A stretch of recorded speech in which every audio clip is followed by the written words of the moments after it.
Live now. Hi guys. So this is Vaibhav. I am the program manager for UpGrad Digital Marketing Program. So today we're gathered for a webinar on content marketing. So in this webinar, we would be exploring how content marketing is one of the most effective ways of doing your marketing for your business, and increasingly how digital marketers are spending more time and resources into content marketing because they realize once you have some good content on the web, and once you build a community around that, it's a very effective way of building a long-term clients and long-term users. So with that said, today the speaker of our webinar would be Anshul Khandelwal, who heads the marketing at UpGrad. So yeah, with that said, I would just leave it up to Anshul to take it forward. So Anshul, we can start. Yeah. Hi guys. Hi everyone. Welcome to this webinar on content marketing in SEO 2.0. The idea of doing this webinar was to basically clear all the myths around what is content marketing all about, what is SEO 2.0, how can content help my business. There are a lot of questions we get from a lot of our students, and we just thought that as a part of the learning week, we will do this webinar on content marketing in SEO, which is probably the future of marketing and the most talked about areas right now within marketing. So I'll just share my screen for a bit and just talk about what's the agenda for today. I don't have a beefy presentation, but I like to talk more and interact more with you folks. So I'll just share my screen. I hope you can see it now.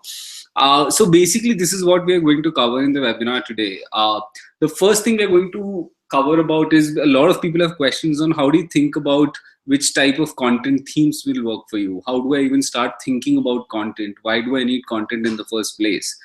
Second question which most people face is, okay, when we say the content works for you, what do we actually mean by work for me? What business goals are we really referring to? What should be my business goal or objective for content marketing?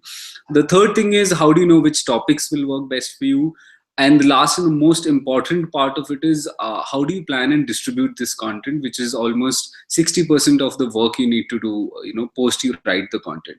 And finally, is it all just about bringing traffic to the website? What's the bigger picture around content marketing? Is it right for me? Is it not right for me? People keep telling me that you need to do it, but that's probably not something which will be beneficial to your business. So these are the kind of questions we're going to answer today. So broadly, if I talk about, why do you need content in the first place? I don't know how many of you are digital marketers or content marketers, but most of the digital marketing professionals spend, almost 80% of their money on paid marketing and acquiring customers at a certain cost of acquisition, which in most cases is not sustainable. As a digital marketer, you'll always feel that you have this pressure of maintaining cost of acquisition. The cost of media is really high. What can we do to basically minimize this cost of acquisition and bring in more organic/inbound traffic? And that's where, SEO comes into the picture. That's where content marketing comes into the picture. And combined, we call it inbound marketing because that's something which is organic and, sort of a referral traffic to your website. Now, having said that, it's very easy to say that you are going to work on inbound marketing and get organic traffic. First thing you need to be clear about is, do you have the capabilities to do it in-house? Secondly, what are your business goals? So I'll take from the second question. There could be multiple business goals for content marketing, and you need to be very, very particular and clear about it. So, just for an example, for a B2B company, the objective could be to generate leads. For most other brands, it could be just generating awareness. Or for some other brands, it could be just traffic at this stage. I'm not looking to convert them to leads. Or for some of them, it could be conversion, final conversion, and I don't care about the leads or traffic. I care about conversions. So that thing you need to be very clear about. Okay, this is my objective for doing this. So let's say, let me take an example of UpGrad. Our objective right now through content marketing is to get more traffic and increase the brand awareness. Now, with that objective in mind, I now need to define what is the mission of my content marketing strategy. Why am I going to write content? So let's say for me, the mission would be something which will provide a utility of disproportionate amount to my consumers. So for me, that utility as a mission statement would be, for UpGrad, I would want to do content marketing because I want to give X amounts of X amount of learning content, X amount of skills, X amount of utility and tools to aspiring professionals who want to learn something in digital data, product, or entrepreneurship. So what I'm trying to say is you need to define the mission statement very clearly in 1 or 2 lines, that if I'm doing this, if I'm writing a blog, this is the mission statement of my blog. Let's say this is the one-stop destination for all your finance queries. As simple as that. So that is something which is the mission statement of your blog. Now the second step is, thinking about what to write, which becomes a major challenge for most people, right? And I will just stop sharing, and maybe I'll come on just a second. Yeah. So for most of these folks, the challenge is always, what content should I write, right?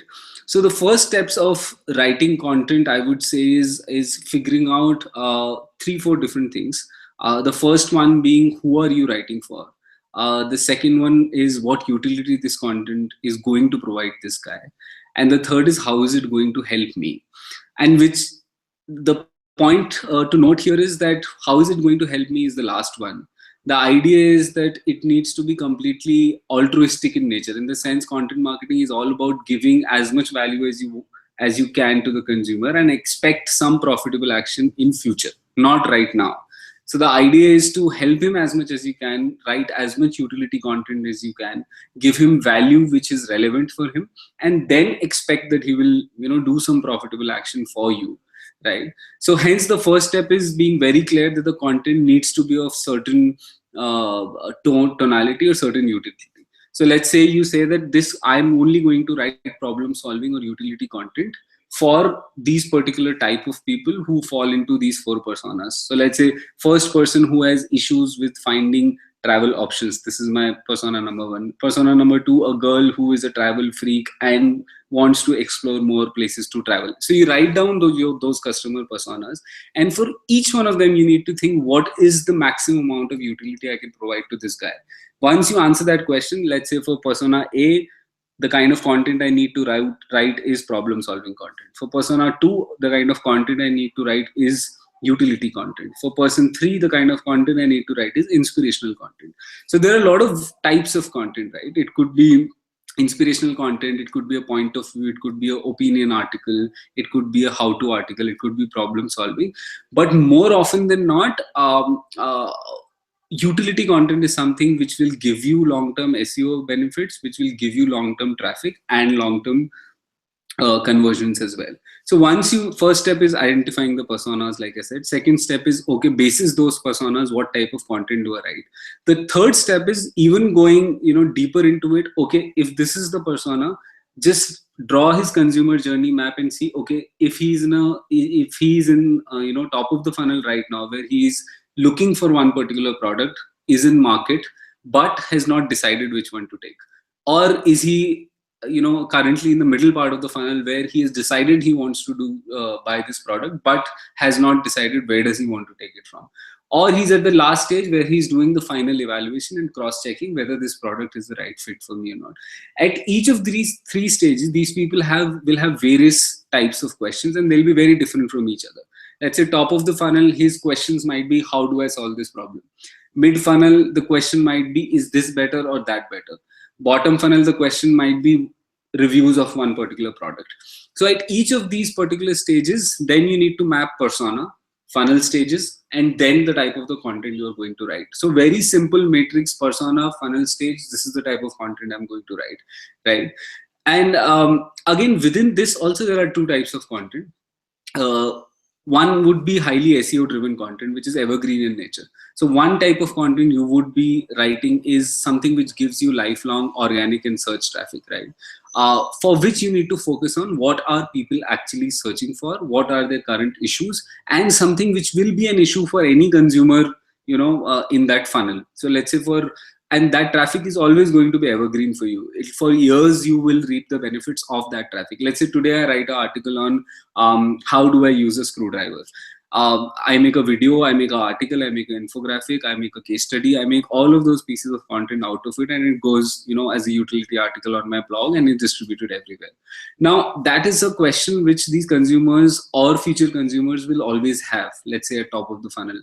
And that's where you will be rewarded for the quality of content you write through search engine rankings, and you get evergreen traffic. The other type of content is topical, or or as people call it in colloquial terms, viral content, which is more topical in nature, which is contextual. Let's say if you were to, if American elections are taking place, and you are writing an article on using data analysis, figuring out who will win the election. Now that's a very contextual, topical article, but it will give you immediate spikes in traffic if the content quality is really good, because that is topical in nature. But over a period of time, it is going to die. You are not going to get evergreen traffic from that, right? And if you only, that's the biggest mistake most brands make, is only write content which is real time in nature, or contextual, or topical. When that happens, the pressure to keep on churning that level of content with every incident, every topicality around you increases, and you only see traffic in spikes. You will not see a traffic which is growing continuously, because the content was evergreen in nature. So these are the two types of content. Now coming back to planning of content, I was talking about how do you make consumer personas, funnels, and then decide what content to write. At that stage is when you will need a lot of tools, and there is no shying away from that. There are a lot of tools help you with ideation of content. So just to give you examples, basic things like you can use Google searches related to, let's say for example, even if you type a phrase in Google, it will throw you 10 different things which Google thinks, to complete the sentence, all the suggestions. Those are, it's a mine of, generating content for you. The next one is forums and communities. So Quora is the biggest source of insights on content generation. Your chats with customers, your calls with customers, your emails, your category specific forums and communities. The third one is tools like Uber Suggest or BuzzSumo or Backlink.o. These are tools which help you identify what is trending currently on this particular topic, who is writing about it, how successful has been that content, who is sharing that content, so that you also rely on what is currently trending. With that, I'll just digress a little bit on that. When you find something which is currently trending on one particular keyword, and you figure out using these tools that this content is really good, you can use a technique called the skyscraper technique, which basically says, let's say somebody has written an article on 10 skills required to become a digital marketer, and it is a great article. Now what you can do is, for short-term results, is actually thank first of all that guy that he's written 10 skills on something which has worked for him. You go research further and write something which gives adds on to that or gives more value. Let's say you write something which is 50 skills needed for a digital marketer, but the quality needs to be really good. What you are doing is taking a formula which has worked and adding more to it, hoping that on this particular keyword you are going to get more traffic because this has already been proven. So that's called the skyscraper technique. Now, after you decide the consumer personas, the funnel, the type of content you're going to write, researching on content using forums, communities, Google search tools, BuzzSumo, Backlink.o, Ahrefs, all these tools, the next biggest thing now is production of content. Strategy and planning is just 25% of it. Now, most brands and most digital marketers will struggle with producing content, and that's primarily because it's a very intensive process in terms of writing, in terms of managing the content, in terms of publishing the content, finding the right tools and softwares to do that. That is something which has always been a pain point, and my personal take on that is you have to start yourself or in-house. If you are an individual, there is no shying away from the fact that you are the one who has to write first. Or if you're a company, your employees, your stakeholders, your students, your acquaintances as a company, whoever is in that ecosystem as stakeholders, those are the first people you would have to reach out to write content. And since these are external folks, once they write content, you will have to then package content, and packaging is very essential in terms of SEO, in terms of presenting the content in a particular format, in terms of making it readable and skimmable, thinking of repurposing a content. Let's say you shot a video with a industry leader. Now with that video you can actually make a podcast. With the same video you can make a listicle article. With the same video you can make a slide share. With the same video you can probably make an infographic. With the same video you can make 2-3 minute snippets of video. So with that one piece of content you can create so much, but that's the role of the content manager or the editorial guy sitting there, right?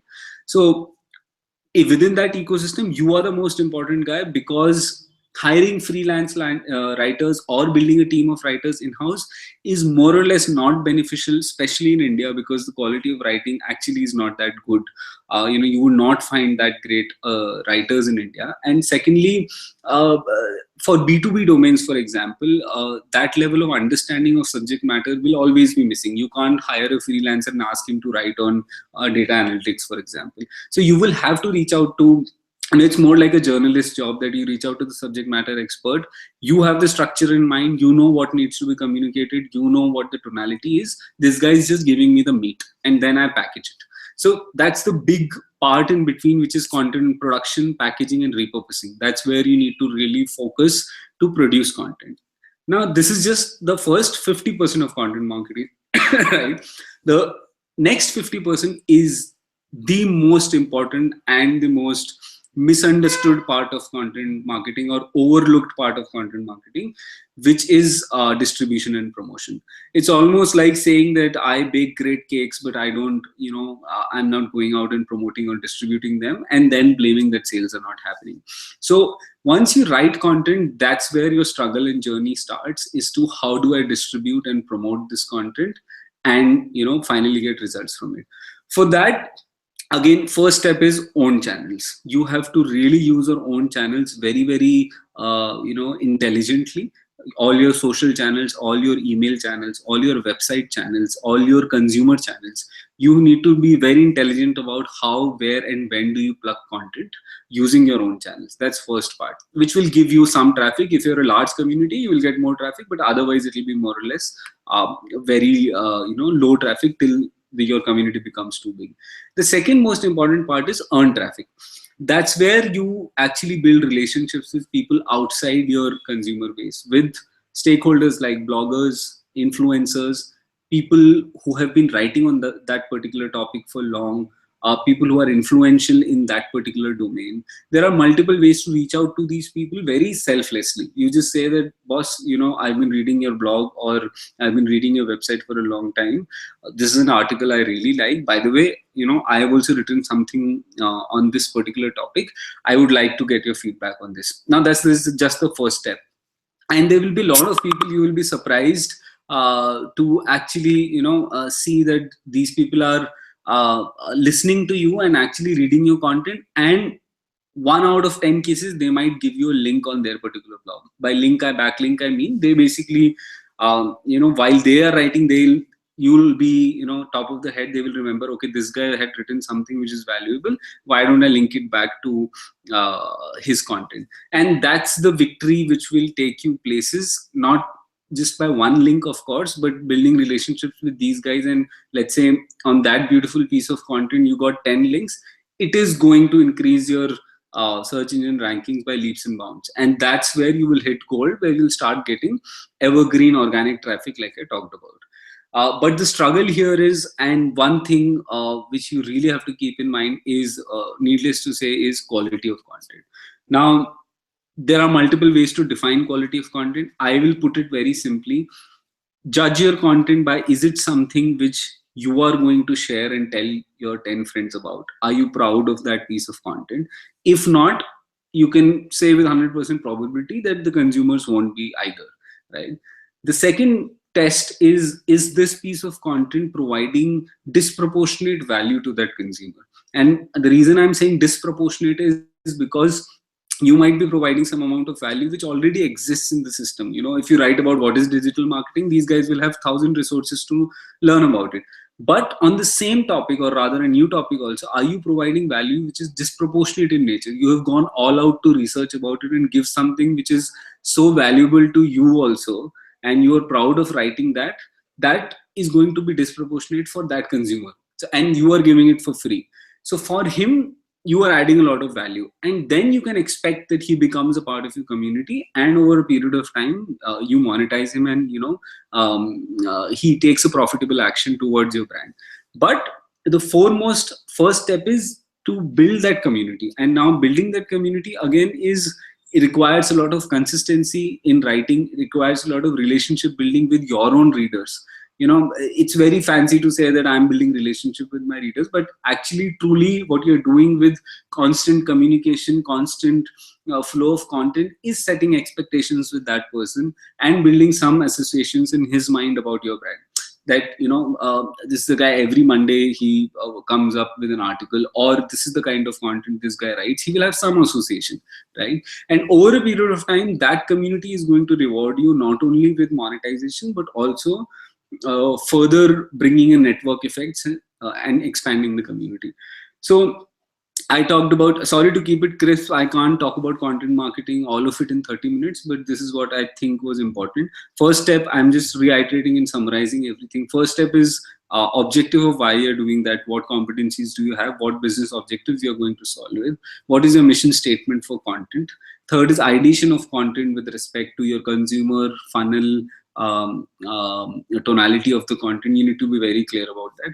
Fourth step is creating that content religiously and consistently, maintaining the editorial calendar, building a pool of writers in-house, tapping into the stakeholder ecosystem, and focusing on packaging that content.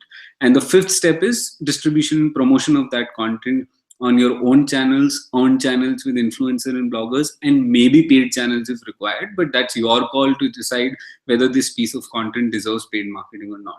And finally, measuring and analytics, which again is very overlooked often in content, but is very important, is to, one, figure out what content is working. Two, what is it working towards? Are people reading my content and going away? Are people subscribing to my blog? Are people going to my website after this? What is his journey after he reads content? How much time does he spend on my website? All of that is something which is really important. Now, after all of this is done, you will still have, most people have questions on, okay, fine, but content is still not giving me anything. That's where you need to be very particular about what are you actually trying to measure and stick to it. Do not change your metrics along the way and say, okay, we were looking for traffic earlier, but boss, revenue to, I've not got. Now, that's not something you can do. You have to be very particular about, okay, for the first 6 months, I am only going to check what traffic I'm getting on the blog, then I'm going to focus on engagement, and then I'm going to focus on monetization, and then I'm going to attribute revenue to content. You can't be having metrics across the funnel and say, boss, I need traffic also, I need revenue also, I need engagement also. That's not something which is practically possible. And content marketing is a slow burn process. It might take 6 months, it might take 1 year, but you just have to be at it. And the easiest way to do it is just start. Don't worry about the structure of the blog, the aesthetics of the blog. All you need to worry about to start with is writing quality content and writing it consistently, writing it for the right person, and giving him disproportionate utility. These are the 4 things I would say are really important. Yeah, so that's pretty much it from my end. I'm sorry to keep it very crisp and short, but in this amount of time, I feel I should only be talking about these main aspects of content marketing. I will hand it over to Vaibhav now and maybe answer some questions towards the end of it. Thanks a lot, Anshu, for your speech. That was really great. So, guys, so from Anshu's speech, you could understand that there are multiple key skills that are required for any content marketer. So, I mean, it's not as straightforward as, let's say, posting a Facebook ad where you have to like make a creative and you just need to post it online by specifying a budget. In content marketing, however, there are multiple different things that you need to solve before content marketing would start giving you benefits. Off the top of my head, there are 4 key things that every content marketer should be good at. I mean, one of them would be ideation, where you figure out what kind of content your customers will be interested in. Second would be actually producing this content, which where you need to figure out who will write the content, how will this content actually look, and so on and so forth. Third thing that you really need to understand is how to distribute this content. So I mean, you can distribute this content online, offline. Even online, you would have multiple different channels where you can distribute it from. Also, your content need to be great from an SEO perspective, so that it is easily discoverable by your target audience. And the fourth aspect that you also need to understand is how do you actually measure? How do you really, analyze how much impact you're getting from your expenditure on content marketing, be it resource expenditure or be it, money related expenditure. So you really need to also understand how to get an ROI. So now we are going to start with the Q&A session with Anshul. But before we get started with that, I would just like to spend a couple of minutes on one of the content marketing certification program that we are shortly launching at UpGrad. Program is going to go live on April, mid of April. And this program would be a 2 months program where you would have industry leaders such as Anshul and also Kavita Junjunwala, who heads a major content marketing agency, and there's Karan Sareen, who is the chief marketing officer at Razorpay. So all of these industry folks have come together and created a program on content marketing, which delves into every different aspects of content marketing, so that by the end of it, you have a complete clarity whether you want to have a career in content marketing, you want to become a content strategist at some agency, or you want to implement content marketing at your business. Whether you're a startup owner, whether you're a head of marketing, whether you're a brand manager, content marketing is something that you cannot have a blind spot in terms of your knowledge, and that is really something that everybody needs to be on top of these days. So yeah, so I mean, this is the program that we have been developing, and this program is going to be priced at 25,000. And this would be a 2 months program, which is designed for every working professional. So you need to spend like 6 to 7 hours every week for 8 weeks, and by the end of it, you would have a complete understanding of content marketing. So yeah, so that would be my bit. I would shortly share the link of this program in the live chat. And right now, yeah, we can dive straight deep into the Q&A session with Anshul. So, guys, at the moment, we have 3 or 4 questions that we would like Anshul to answer. First of them is by Philip Curran. And Anshul, this is a slightly specific question where Philip is asking how he should go about creating content for his business. So I'll briefly just talk about what his business is, and maybe you can just give out what kind of next steps should he be doing, how should his thought process be if he has to figure out content. Sure. So Philip's business is basically a freight marketplace where he's going to bring about two sets of people. One would be the airline, one would be the freight forwarders, one would be marine lines, and so on and so forth. Any people who can move stuff from point A to B. And secondly, he would bring about exporters and traders, all the kind of people who want to move their stuff from A to B. Hmm. So that's the idea behind this marketplace model, e-commerce place, where all of these people would come together for logistical solutions. So Hmm. he wants to understand how should he go about creating content? What should his thought process be? Yeah. Sure. So very quickly, Philip, for you, there are two sets of stakeholders or customers, the supply side and the demand side. What you need to do is draw personas on both supply and demand side, ABC, or whatever names you want to give to those people, and actually deep dive into their mindset in terms of their challenges, their issues, their pain points, their motivation, their needs and wants with respect to the category or the product, and just a free flowing exercise on, okay, for this particular person, these are the set of questions he'll have in his mind, or even search online if people are talking about it, or if you have had interacted with consumers directly and these are the questions you have. Do that for both supply and demand side for your various customer personas. Let's say you make 3 plus 3, you make 6 personas, with each persona having 5 problem statements or 5 issues or challenges. That's your starting point, because the business you are in is more utility. It's not the benefit the business provides is more functional in nature. These are hard benefits, hence the content strategy has to be more problem solving and utility. For your business, people should stumble upon your website organically if they have any question or doubt related to freight forwarding or freight carriers. Now, you could if you were to think really extreme and wild, you could possibly become a Wikipedia of freight forwarding and carrying. I'll give you a small example. There was this company who used to manufacture swimming pools and install swimming pools, like a very niche B2B company. And during the recession, people stopped buying swimming pools, and that's when the company during that time was in doldrums, was not earning that much revenue.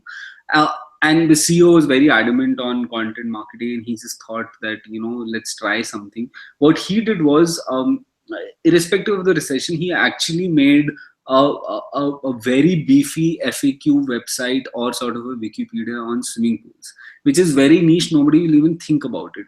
But over a period of time, anything related to swimming pool, any query related to swimming pool started landing on his website because of the kind of quality of content and volume of content he had. And it was very niche. He literally became the Wikipedia of swimming pools, which is a niche category, and got a huge community of people with him, which he monetized, in fact, post recession, when his business started growing. Now, content, at the first look, it might seem that my category of business is so boring and this content will not work. I think it's all about just understanding the consumer and what part of content marketing will fit. In your case, I think you just need to be like the you need to have high level utility FAQ sort of content on freight forwarding and career and carriers. Deep dive into the issues, challenges of consumers, try to answer them honestly with content in as much detail as you can. And if you have a website, that's where you'll be rewarded in terms of organic traffic. Yeah, Vaibhav, next question. Okay, got it. So the next question that we have is from Sharad. This is a fairly straightforward question. So he's asking, how important is it to do link building these days as compared to what it used to be a couple of years ago? Sure. So, Sharath, see the way, and since you're already aware of the history of SEO started with being black hat, black hat SEO, where the whole objective was fooling the Google's algorithms and engines, and it slowly started improving. And now it has come to a state where SEO is all about being very, very particular with content and producing high quality content and adding utility to the user. And Google understands that with metrics like page load time, page engagement time, your user experience of the page, and the kind of content you have written. But at the same time, it will be a long time, where Google will actually start understanding content in much more depth for a new guy. So if you're writing a blog now, it will take at least an year for you, on an average basis, a lot of studies, to be on the first page or be in the top 3 for that particular keyword. And that's where link building is still very important, because it's a very strong signal for Google's algorithm currently to say that if the authority of the website is really high and this website is linked to another website, it automatically passes on that level of authority to the connected website also. So if somebody is connecting to me, somebody is giving me a link who is of high authority, automatically I'll benefit from it. But mall practices in link building is something which Google will penalize heavily and is getting really good at. So all you need to focus on is, first of all, just write great quality content for your consumers. Next step is promotion. And the third step is, then you start thinking about, how do I basically reach out to all these influencers, reach out to the bloggers, reach out to the earned media, and genuinely build relationships with them and get links, right? And it is going to reward you. But at the same time, link building is a very time consuming and tedious process. But I would still say it is really important as of now. Got it, got it. So the next question that we have is from Akshuman. He is asking, he just wants to start as a personal blogger. So he's asking, what should be his immediate next steps? What should he figure out right at the very start? And also, what should be his goals in like a middle or a longer term perspective? So your first step should be identifying the category or niche of the blog. Now, that obviously is very obvious in nature, that first you need to figure out the category, but it is very important. That's where you need to spend a lot of time. Does that category have enough searches, organic searches? I could write, I'm not sure if you've decided that already, but pick up a category or a niche where there are already a lot of organic searches, not topical viral content, but something which people actually search for. That's the first step. Second step is if they do a lot of competitive analysis of, is there enough content around it? If yes, is the content of good quality? If yes, is there a content gap which I can explore? Let's say if you were to write about baking, you want to start a blog on baking. One, you should be the one who is an expert in that. Only then you start a blog on that. If you are, then look at the search queries, then see what sort of baking blogs are there across the world, really evaluate them honestly, and then see what is the gap which is there, in terms of content. And that's where your journey starts. And it's very simple, there is no rocket science in it. But the only thing you then need to do is focus a lot on creating utility and not copying, or rather producing duplicate content. See, you would not be the first one to think about one particular topic or one particular category, but the first step you can take is improve upon something instead of writing something new. That's, I would say, for any new blogger, or amateur blogger, the first step is don't start innovating or thinking about what new content can I write which you feel is going to work. Start with what others are doing. This he could have done a little better, why don't I make it better, and improvise on that. Start with that, with tried things already, and then move into some gaps where you have opportunities to create new content. Got it, got it. The next question that we have, you have already answered within your talk, but just to re-articulate, since this person has asked. So Amar is asking next, how do you get to know what a customer would want to read? So this step is completely dependent on your understanding of the customer, and that understanding needs to be in the form of one-on-one conversations, in the form of surveys with your customers, in the form of analyzing the chats, in the form of what are these people talking about in communities and forums. There is only one answer to it, is how deep do you understand that customer. And so, for example, if I understand you so deeply that I can say with surety that this is a problem or a challenge you face, then anything I write on it which is of high quality is going to resonate with you. But if I just sit here and say, okay, this is my customer, and start writing on board, okay, this is what will interest him, is not going to lead me towards a proper solution, because you are just relying on your ideation skills and your thought process that this looks interesting. Instead of doing that, actually make it a science, make it an algorithm. First step, I'm going to go to Google and look at the search queries. Next step, I'm going to go to my chats and see what consumers are talking about. Third step, I'm going to go to forums. Fourth step, I'm going to go to Quora and see what people are talking about. So make your own customized algorithm of research, and basis all those data points, you decide, okay, this is something which I need to write about, instead of directly jumping into something thinking that this is a great topic. Okay, awesome. So the next question that we have is from Sharad. He wants to ask, how do you replace existing web pages with new web pages which have different page URL without losing the Google page views? I'm not sure if I've got the question right. I am so sorry. I think I need to. Yeah, so let me rephrase that. So he's asking, let's say if you have to switch to a different page URL for your web pages. So how do you make this switch from your existing URL to a new URL without losing the Google page? Yeah. So first of all, so you need to if you don't want your ranking to be lost, you need to use 301 redirects and canonical URLs, etc. You need to keep that old page alive, but have the redirect on your new page, and mark that page as no index and no follow, so that Google actually does not index or follow that page for that particular keyword, but now knows that this is the old page and this is the new page, and I need to pass on the authority to this page. You can just search for this, and I'm sure you will find tens of thousands of answers on this particular question, but this is what needs to be done. Got it, got it. So the next question that we have is about persona building. So as you mentioned that persona building is one of the key steps in even before starting with content marketing. So the question is that how does building an elaborate persona help you while doing SEO for your blog? So it will not help you in SEO. What will help? It will help you in directly in SEO. What it will help you in is writing the kind of content which is actually needed for that particular persona, which means the content is going to be relevant, which means that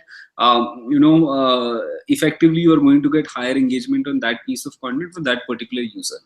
SEO is all about, and from a SEO perspective, you actually deep dive into his mind or that persona, and figure out what are the sort of search queries that guy will have, and that's where SEO will reward you, which is long tail. Head keywords are really common and is something which will have very high competition. Let's say you're in a baking category, you can't optimize for a keyword called chocolate cake. What you can optimize for is that 45-year-old woman who is looking to start baking, has this particular question on, should I be using this sort of a microwave? I'm just giving a random example. Now that becomes, with that persona, you will be first able to identify those questions. With those questions, you will be able to identify those long tail keywords, and that's where you will start getting traffic and ranking for those long tail keywords.